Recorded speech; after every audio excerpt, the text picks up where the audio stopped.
Welcome to the Warcraft movie presentation.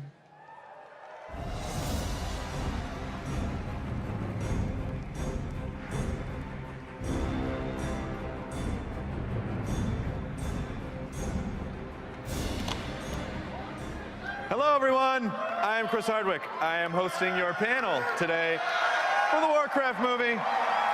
Legendary Pictures. Thank you. Thanks for the points. No, I give points. You don't give points. All right, you guys, it is wonderful to be here. I will see you tonight at the costume contest, but for now, we're here to talk about the Warcraft movie. So, first of all, we just want to sort of highlight, these are actual set pieces, props, costumes from the film. They brought them down so you can kind of see where it's going and what direction everything's headed in, and even up close, this is amazing.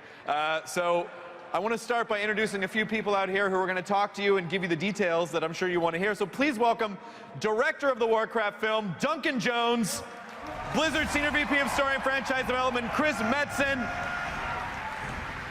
and Bill Wessenhofer, Visual Effects Supervisor on Warcraft. Hey, how's it going? You can just shove them out of the way. It's nice to see you. Hey, how's it going? Wow. Sorry, I got to take a picture of you lot. You have to take a picture. That is amazing. Hi, everyone. Hello. All right. Chris. So, who did we miss? Chris. Where's Chris? Is coming. Oh, no, he's on his way. Chris Metzen. Is he in the bathroom? That's really embarrassing. So let's talk a little bit about how you came to be involved with the film, and then we'll sort of shift into how the hell do you translate this into a movie? It's, you know, I've been a Warcraft and Blizzard, in a more universal way, fan for a long time. I played Lost Vikings, started off with Orcs and Humans, and played through the early RTS games, bouncing back and forth between Warcrafts and Command and Conquers. And then, you know, I started playing some other online role-playing games, and then World of Warcraft came out, and the clan that I was in, we actually all left that game and joined World of Warcraft, and it's a phenomenal game, and that stayed with me for a long time. And when I heard that Sam Raimi was working on a World of Warcraft film, I was so excited and at the same time so jealous that he'd get to do that. And fate just found a way to give me the opportunity to take over. Well, did you ever envision when you first started playing that this could ever be a movie, or did you think the world's just too expansive? What do you focus on, and how do you make it a film? I mean, I think in some ways anything can be a film if there's a good idea as a kernel for it. I mean, David Fincher made Social Network. Sure. And I think the fact that, no, I don't think anyone, when they first started talking about the idea that someone would make a film out of Facebook, it was like, how do you do that? It's a ridiculous idea. But then he made a great film out of it because he had a story that he was able to build from there. World of Warcraft has a different problem in that it's got so many stories. It's been going for 10 years, and Warcraft itself has been going for 20 years. And I think, you know, our challenge was to actually drill down and find a story that would work as a single film, because there's just so much to do with it. So many great characters, sure, so many story arcs.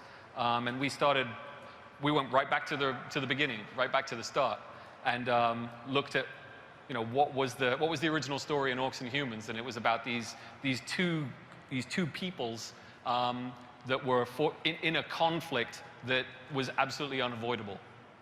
And so at what point did you decide, and how did you decide to start pulling that story together and pull it? Oh, is this Chris? There he is. Hey, welcome. Should we start over? We're talking about story. What happens? You have a watch on your arm, Chris. What the hell? Gentlemen, welcome. We were just talking about Warcraft movie. Of course you were. No, we were making fun of you, and now you're here, so it's awkward. My ears are burning.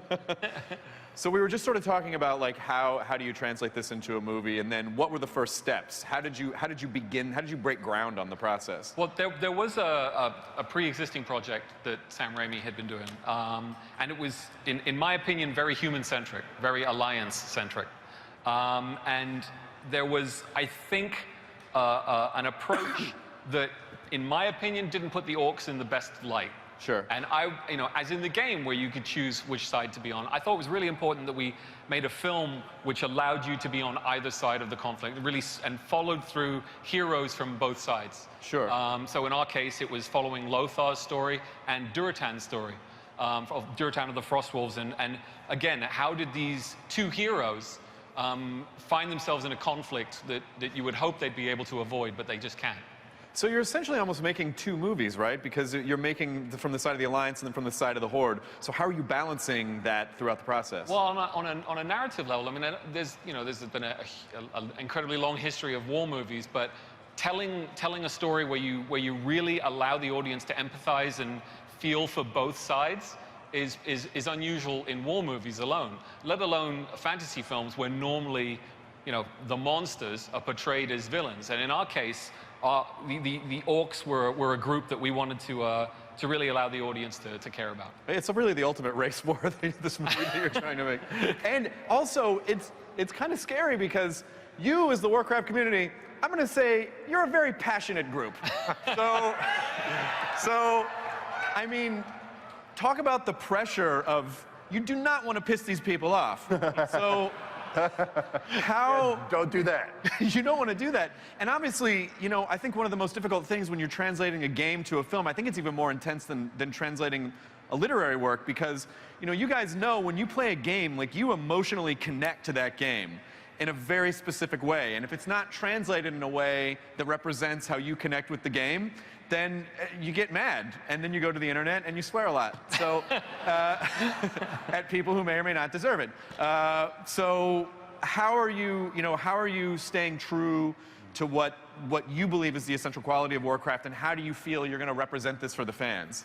Well, I mean, I think the most important thing was for us to be able to work as closely as Chris and Nick and Wei Wang, who's an amazing concept artist, would allow us to. I mean, they have a lot of work to do on the projects that they're working on, but we needed their input and advice and guidance. We needed them to be our Yodas, and to really make sure that we were always on the right track. So, Chris, we were always trying to bring you in as much as possible, and we got you guys up to the set. And it was pretty interesting. I think we might have talked about it a little bit at last year's panel. When we got into this whole racket, let's make a movie. It's equal parts. You're terrified, but you're excited because we sure love movies. And wouldn't it be amazing one day if there was just the perfectly visually distilled version of your story on the big screen? Suddenly, my non-geeky parents and siblings could go like, "Oh, hey, I get it. I get what you've spent your entire adult life doing." What the hell is that again? Like, don't worry about it. But it's equally terrifying. What if you get it? What if you get it wrong? What if it's just off? What if it's just off by 30%, not 80%, right? What if it's almost there's a lot of anxiety about that. And I'll tell you what, Duncan just said it. The day he walked in the door, we had tried a few different routes on this film, and our comfort level was never great. Maybe it'll work. Oh God, what are we doing? This guy walks in the room and he sits down, and the words that I was longing to hear, but had stopped believing I'd ever hear, he says, "This movie has to be 50% Alliance, 50% Horde. I see this as red and blue," like he said. It's Duratan, it's Lothar, and I'm going, I was just in love. I fell into his dreamy eyes. I'm like, "I love you, man. Please make this." And he did. And it's so rad. So where I was going was the presumption of how you think, we as game developers, the level of relationship that we thought we would have with Legendary, with Duncan, has been unprecedented, right? I really feel like you guys have listened and heard us and our values. We have to make the decisions we got to make. You got to compress this giant story into what, 2 hours or less than 2 hours. That's not not revealing anything about the film, right? Still in progress. But you've got to distill so much of this world into this very tight form. And I feel that this man and his team have done such a good job that we are in such good hands. And when I say we, I'm not talking about Blizzard, right? I'm talking about us, the people that love these ideas. I believe we're in such good hands, guys. Well, that's sort of an interesting point that you brought up about condensing this entire world, because I mean, part of the addictive quality of the game is being immersed. Like, so you're in this immersive world that all of a sudden 12 hours go by. So how do you or 12 weeks or 12 months? Just 12. You have to pee sometime. Bio break. And then so how do you make the film? Like, what are some of the challenges to making the film feel that immersive? Because you have not just a visually expansive universe, but also the mythological universe. Like, there's so much. I mean, at this point, you must be an expert on all of the mythology of this world. I was, I managed to surround myself with people who are even more expert in Warcraft lore than the people at Blizzard. So I have Bill Westenhofer as my VFX supervisor. So he and I knew that we needed to find a team who were going to be able to deliver on the world building, on the visual side of it, and of course on the orcs. By the way, if you want to see a little bit of what we've made and how much faith I have that we're going to deliver for you, upstairs there's a screening room. If you haven't had the chance to go there yet, go there later on. We're showing... Have any of you guys seen it yet? Okay. Would you recommend to your friends that they go see it? All right. Go see for yourselves what we've done. There's some shots that'll show you where we're going, and there's a particular shot where we show you where we think we have managed to get the orcs, and I think you're going to be very happy. Can I riff on that? Just yeah. Mind me. You brought it, so you don't mind me talking about it. There's a couple months ago, Nick Carpenter and I went up to Legendary to meet Duncan. We had some stuff to talk through. And he proceeded to show us a shot. The movie's still being edited. Final graphics are still dropping in all the time from ILM. But there was one shot that they had... Can I tell him what it is? Yeah, yeah. It's a shot, not a scene. I'll tell you the scene. There's a scene. I'm just going there, man. You'll love it. Trust me. There's a scene where the world's going to hell. And Duratan is in his tent with his pregnant wife, and he's sitting in the dark, and he's looking into the shadows, and everything's burning down, and Draka's there sleeping, and just kind of, she's just in pain, and he's just looking off into the depths of the Sherpa. And he plays this shot, and Nick and I think I had no verbal response. I literally jumped into Nick's lap and started just, oh my God! Because we're looking at this shot of this, I didn't see an orc. It is perfectly orc. But it's just a universe of depth and weariness and emotion in his eyes. I wasn't looking at a creature. Holy hell, what am I looking at? It just took me straight into the animus of the story. Just a breathing, living person, a dad, a husband. And I'm like, oh, dude, I know exactly what he's feeling. And then I went, wait a minute, I'm looking at an orc. Oh my God, what'd you do to me, So it's just a proof of the level of visualization that ILM is ultimately shooting for. You guys have to go upstairs and check this thing out. It's going to blow your minds. So basically what we know about working with you is that you touch people a lot when you get excited. Oh. 2 examples. Metzen put his hands on you. Yeah, he's very excited. All good. Very, very. He either hugs you or he hits you. So either way, you know what's going on. Well, Bill, you should know, did the VFX for Life of Pi. So, like that approach to very realistic-looking effects, I think, is essential for a film like this. So, can you talk a little bit about how you started to tackle this? Absolutely. I mean, we knew early on that the orcs had to really resonate as much as the humans in the film. And that, the technology, it's advanced to the point where the ability was out there. We went to motion capture with using real actors captured on set. Started working with ILM, and I believe some of them are here. So I want to give a shout out to Jeff, Jason, and Hal. You guys are doing an incredible job. But it was, Duncan told me early on, he said he wanted to make this feel like as much filming a live action film as possible, which is a daunting task. This has, half the film is with creatures that aren't really there. The Warcraft world is something that doesn't just exist out there. It's got a style and a certain look that we had to help bring to fruition. So we had to sort through this and find a way to make it feel like you're shooting a live action set. So we went to the top leaders of motion capture in the world and took a lot of pain and effort to put motion capture cameras on set. It's usually when you do motion capture, you do it off to the side in a controlled environment, but we wanted to get nitty-gritty and put our orc actors right next to our human actors and have them interplay. And there's, Chris saw the result of some of that. There's a magic that happens just in the real performance. You see the emotion that our actors project, you see it in their face, and you get that genuine thing. And it's got that feel of a live-action film movie. The camera follows the orc around in a very organic way, and it's really, really excited. I mean, there's, I'll say too that you asked, how do you know that we're taking care of this for the fans? I am one. I started playing, my friend Kevin's put me on Warcraft 2 way back when, and I've been hooked ever since. Started playing World of Warcraft in the alpha test. I did have a tiny, I'll admit to you, I had a tiny moment of conscience. I am an Alliance player. So I had to say, can I really do justice to the orcs? You know, it's the enemy. But Come on, Bill. I will say that. Ord, where you at?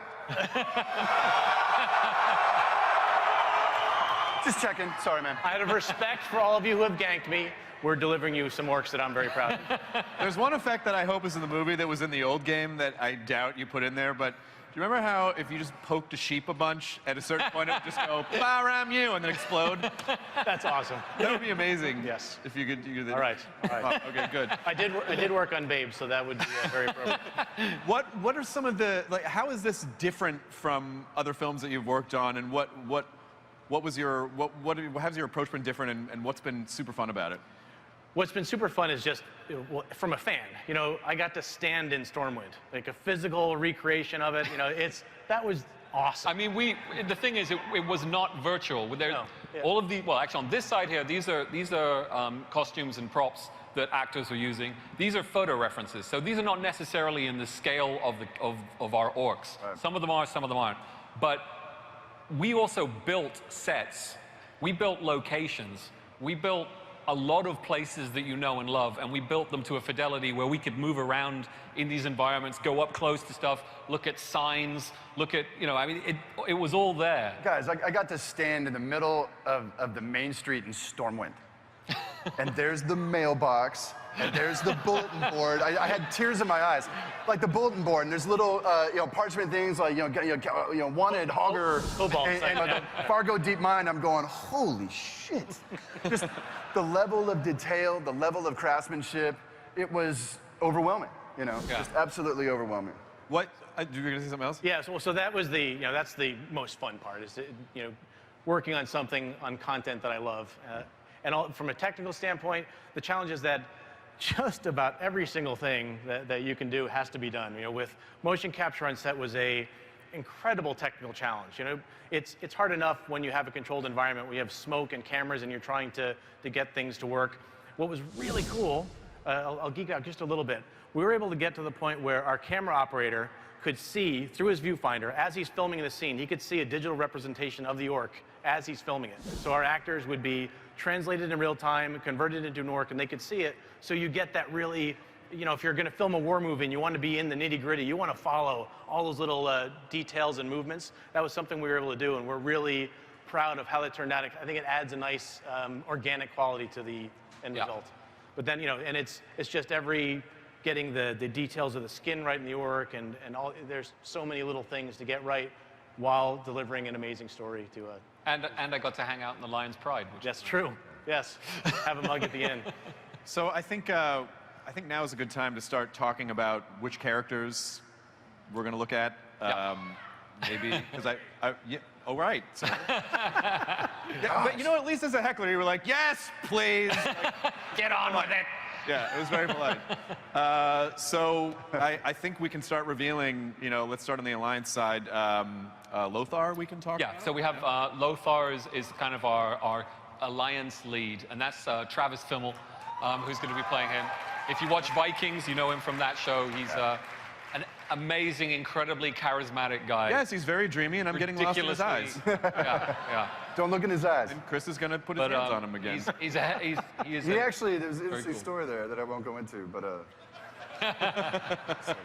so bad. Yeah.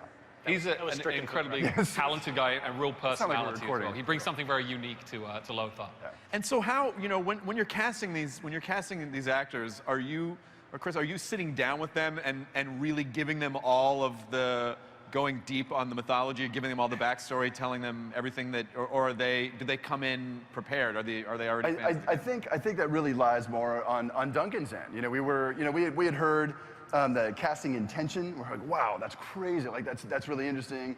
But we, on our side, we were really part of that quite as much until we went up and kind of met everybody. And the production had been underway for some time. So it was really fun running into everybody. I remember even with Travis, I'm like, wow, you know, I love Vikings, but like, you know, back in the day, if you guys seen Vikings? You should. It's badass. But in my head, you know, from old school, it's like Lothar was kind of like an older man and very, you know, I don't know, kind of a little two-dimensional. It's just kind of, you know, very lawful good and incorruptible and dependable. I'm like, whoa, it's the Vikings dude. Whoa, you know? Duncan is this, and like he killed it, right? It was kind of a different spin on the character, but it was kind of perfect. You know, a character that like deeply loves his homeland and deeply loves his king and wants to, you know, do the right thing, but still has this kind of depth to him, right? And I just want to mention, shadow, just so that people can kind of know where we're coming from, what we're talking about. Chris has seen the film. Chris has seen a rough cut, but he has seen the film. Yeah. So, you know. We got to go, this might have been a couple weeks ago now, Nick Carpenter and I, and a couple of the guys at Blizzard, we went up and we watched it. And we grabbed a quick dinner and we came right back and watched it again. Because it was the weirdest thing, guys. Because we were involved in the story ideation, the script phases. We've had, you know, any number of jam sessions about this whole thing, but to finally sit and see this thing come together, fried every circuit I had. I'm just sitting there going, oh my God, no, you know, and it's like, I had no shields by the end of it. So we actually got, you know, the guys were cool enough to let us come back and watch it again. And just, now I could just watch it for what it is and how it's moving and the nuances. So I didn't have my own, it was just frying my emotions so hard. Just seeing these things that had been ideas in your head or ideas that my friends had conjured over the years. It was incredible. It was just absolutely, again, when I say I think we're in very good hands, I know that we are, right? It's not an opinion. I've seen the damn thing. It is unlike anything else I've seen, you know, with big fantasy films these days, you know, the past number of years. It feels so uniquely Warcraft, and it's hard to even say because there are not existing films, and I don't even know what that means, but you can kind of tell from some of the props and the artifacts you're seeing, it is so distinctively Warcraft. And again, go upstairs. Go upstairs when you get the chance. But you can't, I mean, the movie's not coming out for a while, so how far, to this rough cut that you're saying, how far along are you in the process? What are you seeing? Storytelling-wise, we know what the film is. Yeah, sure. You know, we're there now. So we have so many special effects. I mean, it's outrageous. It's Avatar and Lord of the Rings at the same time. It's a big film. Yeah. So it's just going to take a while.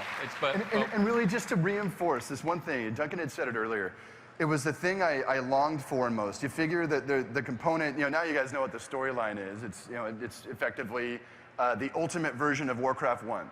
If you're going to do a Warcraft film, start at the start. Quit screwing around and making stuff up. Just start at the start where all of our identities come from, right? You're probably going to get the Troll film or the Blood Elf film. Hopefully one day. But the one thing that unites us all, whatever races we play, whatever classes we play, whatever servers that we are on, is that ultimately all of the expression of the modern age of Warcraft comes from a very specific time and a very specific chain of events. And starting with those events is kind of like a primer for all of us. You'll see. But what was really fun and what I really hoped for was, you know, you're going to hire, you know, fantastic actors, you know, human folks, right, that are going to be expressive and embody the characters. What was the big question mark? How will the orcs be? Yeah. Will they emote? Will they make you feel empathy, right? Will you be able to sympathize with these guys that classically in this era were pretty bad news? And that was the trick. If you could have achieved that, we know there's no barriers. Speaking of which, Duratan, that's our orc lead. Yes. And Duratan being played by Toby Kebbell, who just came out of having done Planet of the Apes. Yeah. An amazing actor who has the chops on the motion capture level. And he's just, again, we needed someone who the audience could care about. And trust me, when you go upstairs, you'll see it for yourself. So what's the percentage of visual effects versus what you're doing with makeup effects? Like what is Toby going through every day when he comes in to the trailer? He goes through a process getting dotted up on his face to get, you know, capture every nuance of that. He puts on gray pajamas. So these guys had to act really tough and macho wearing gray pajamas on freezing cold stages in Vancouver and pull it off and convince But everyone they're orcs. you have to be pretty tough to wear pajamas on a stage. You do. Vancouver. They were fantastic. We actually went through there's the physical makeup, but there was performance makeup that they had to do. They had to go through a training session to learn how to be orcs. We brought in Terry Notary, who had worked on a lot of motion capture films, and they went through the session. You have to act like you're a 500-pound creature with, and with different, there's different nuances too. There's orcs that are like Toby, they're very noble and very conscious of their surroundings. There are others that are a bit more psychotic, and just get that to come through in the performance. So that was something that they had to practice and pull off on a daily basis. Excellent. So moving down the characters, you want to talk about Medivh? Yep. Ben Foster is playing Medivh. An amazing, I don't know if you've seen Lone Survivor or 310 to Yuma, but a real skilled actor. And I use that word in that he has an ability to communicate things through nuance. And he's incredibly magnetic just watching him.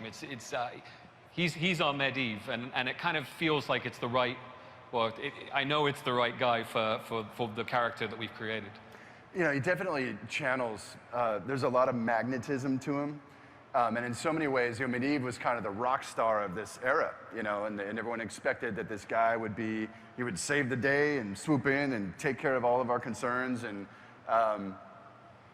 it's so funny talking about spoilers for this thing, because why? You all know, for the most part, how things know your lore. for old Medivh. But it was kind of cool. Ben really brought that gravitas and that kind of, he was, pop into the scene like, whoa, all right, the Guardian is here, right? And he kind of brought that level of weight. It was very, very cool. So we have to zip through a little faster, because there's actually some big things that we want to show you that I want to make sure we have time for, and so we gotta stick a little bit of time. But let's. So on the Horde side, you want to talk about Gul'dan a little bit? Yeah, Daniel Wu is an actor who actually I knew before we started doing this. Oh, that's Rob Kaczynski. Oh, that's Rob Kaczynski. Yep. No, we really just jumped ahead. I could go through them faster, I suppose. Yeah. But talk about Daniel. Talk about Daniel a little bit. Daniel is is Gul'dan, another actor who is we brought into the motion capture fold along with Toby and Rob Kaczynski. Sure. But he, as I said, I knew him before. I knew he could do it, and he didn't disappoint me. He's known very much for playing heroes, but this was an opportunity for him to play something very different. All right. So then also Lady Taria, you want to start? Yeah, absolutely. Ruth Negga is a British actress, or Irish actress, rather. There's Ruth. Beautiful, beautiful lady. I guess we're allowed to sing. Maybe we should let them drive the... When the moonlight catches her beard just right. She's stunning. Stunning. She's going to be great in that role. She is. She's a chameleon. It's such great makeup. Now, on the Horde side, Blackhand the Destroyer, you can... Okay, it doesn't matter what comes up there. That doesn't matter. Because if I say Clancy kind of Brown, random determination. if I say Clancy Brown as Blackhand, Yep. I think you'll be happy. There's Daniel Wu. There's Ruth. That's Clancy Brown. There's Clancy Brown. Hey, there he is. Clancy. A factoid with Clancy is, I don't know, do any of you guys remember the non-published Warcraft Adventures game that we were working on long ago? We never put it out, but many of you know we were working on it. Clancy was actually the voice of Thrall originally. So there's a kind of a funny, I saw him on the set. Mr. He's like, Crab. I can't believe you guys hired me for this gig. I'm like, what are you talking about? You're Clancy Brown. I thought it was the death of Warcraft products, you know? Like, the game development, I'm like, the Kurgan gets a pass. You just have to make him do stuff from SpongeBob. Exactly. SpongeBob. SpongeBob. And then Khadgar for the Alliance. Yeah, for Khadgar, we have Ben Schnetzer, a New York actor who does an amazing British accent, but he's not doing a British accent for us, actually. I want to say something real fast that was really cool. Yeah. So I was a mage, or I am a mage, and I had a moment where I had to sit down and teach Khadgar and Medivh how to cast magic spells.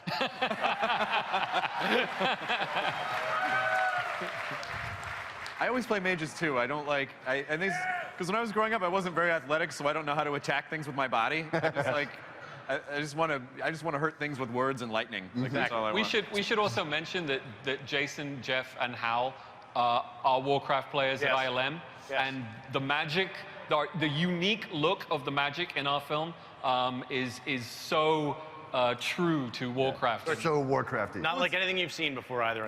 It's important, and it's good that you played, as opposed to just a VFX guy who came on and like, all right, let me figure this out. All right, yeah, this is fine. That'll work fine. It's like, yeah, that looks cool, but that's not a arcane blast. I mean, that doesn't work. it's important because you have the responsibility to express the type of Warcraft movie that you always wanted to see as a fan. So it seems like it's not just a job. Yes. Like it's something that is meaningful. So I believe Garona is next. Garona, Paula Patton. You may probably know her from the most recent Mission Impossible movie. It was we had a unique challenge in casting up the Garona character in Garona. In that